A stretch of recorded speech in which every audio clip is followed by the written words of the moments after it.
On est obligé de faire des efforts. Comment on arrive à ces efforts-là? Par le dialogue. Je dis ça avec un point d'interrogation. Par le travail approfondi et au bout du compte, par un référendum de l'entreprise. Je veux vous rappeler que Christian Blanc, il y a quelques années, à la tête d'Air France, avait proposé et imposé des changements très importants qui avaient été acceptés par un référendum de l'entreprise. Le PDG d'Air France a donc obtenu hier une sorte de chèque en blanc après ce feu vert de 81% des salariés. Certains syndicats voient rouge à l'image de la CFDT qui dénonce une parodie de démocratie directe. Le plus dur reste à faire puisque ce plan prévoit 5000 suppressions de postes, un gel des salaires et une hausse conséquence de la productivité. Devant la responsabilité, les pilotes, les personnels au sol, les autres personnels n'accepteront pas le risque de voir la compagnie s'effondrer ou disparaître.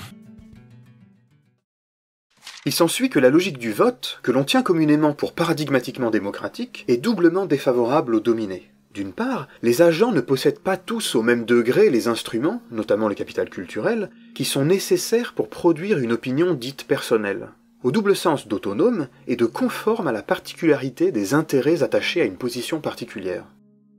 Les citoyens ordinaires sont globalement incompétents en matière politique. Cette incompétence est inégalement distribuée entre les individus. Cette répartition de la compétence politique n'est pas le fruit du hasard, et elle recoupe les différents groupes sociaux.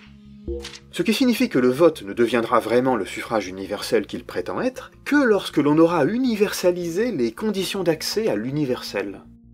D'autre part, le mode de production atomistique et agrégatif, cher à la vision libérale, est favorable aux dominants, qui, parce que les structures de l'ordre social jouent en leur faveur, peuvent se contenter de stratégies individuelles de reproduction. C'est pour cela que ses parents déboursent près de 30 000 €, le prix Espertil de l'excellence et de la réussite. Bien sûr, tout le monde peut venir peindre au Louvre. Oui, moi je pense que c'est utile de savoir piloter un avion, oui. Alors que les dominés n'ont quelque chance de s'arracher à l'alternative de la démission à travers l'abstention ou de la soumission, qu'à condition d'échapper à la logique, pour eux profondément aliénante, du choix individuel. J'avais toujours le pouvoir de choisir.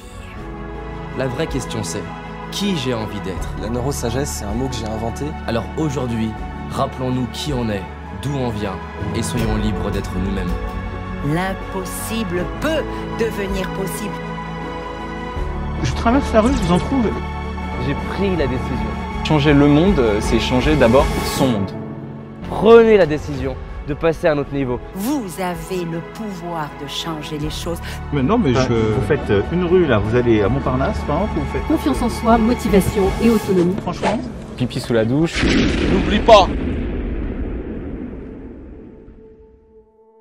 C'est l'opposition entre le premier et le second principe, c'est-à-dire entre la production en première personne et la production par procuration, qu'invoquent toujours les défenseurs de l'ordre établi lorsque, en cas de grève par exemple, ils opposent la logique démocratique du vote ou du sondage à la logique centraliste de l'expression par le syndicat. C'est donc un référendum pour forcer la main aux syndicats. Évidemment, les syndicats sont vent debout contre cet appel à la base qui remet en cause leur légitimité. Pour tenter ainsi de couper la relation organique de délégation et de réduire l'individu à ses seules forces propres, en le renvoyant à l'isoloir, à l'isolement. Et de laisser les gens sur le terrain se réimpliquer sur ce qui les concerne, parce qu'ils sont responsables, parce qu'ils sont capables de faire face et de parler pour eux-mêmes, sans que leur représentation soit confisquée par des énormes machines qui ne les représentent plus. Et le sondage d'opinion ne fait pas autre chose qu'instaure un mode de production des opinions propre à contraindre les plus démunis à produire des opinions opposées à celles que leur prête, au double sens, leur porte-parole attitré, mettant ainsi en question la validité du contrat de délégation. C'est un prodigieux dispositif capable d'amener une partie importante de la population, et particulièrement les catégories politiquement et culturellement démunies, à avancer des réponses qu'elles ne choisiraient pas si elles étaient mieux informées et assistées. Soit ils ont besoin d'une aide, d'une direction d'opinion. Et dans le passé, par exemple, la direction d'opinion, elle venait de multiples parts, mais notamment des partis politiques. Ce n'est donc pas par hasard que la procuration, ou l'assistance, qui est la condition de l'accès à l'opinion politique pour ceux qui sont dépossédés des instruments de production de l'opinion personnelle, est une cible plus ou moins savamment masquée de la pensée conservatrice. mais avec des syndicats qui soient plus représentatifs de ce que pensent vraiment les salariés. Aujourd'hui, sont beaucoup plus réformateurs que ne le sont leurs syndicats. Archaïques, dépassés, peu nombreux, et puis radicalisés.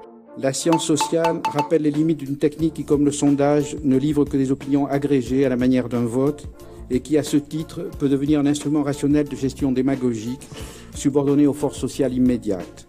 Elle fait apparaître qu'une politique qui donne satisfaction à la demande apparente pour s'assurer le succès manque sa fin propre, qui est de définir des fins conformes à l'intérêt vrai du plus grand nombre et n'est rien d'autre qu'une forme à peine déguisée de marketing.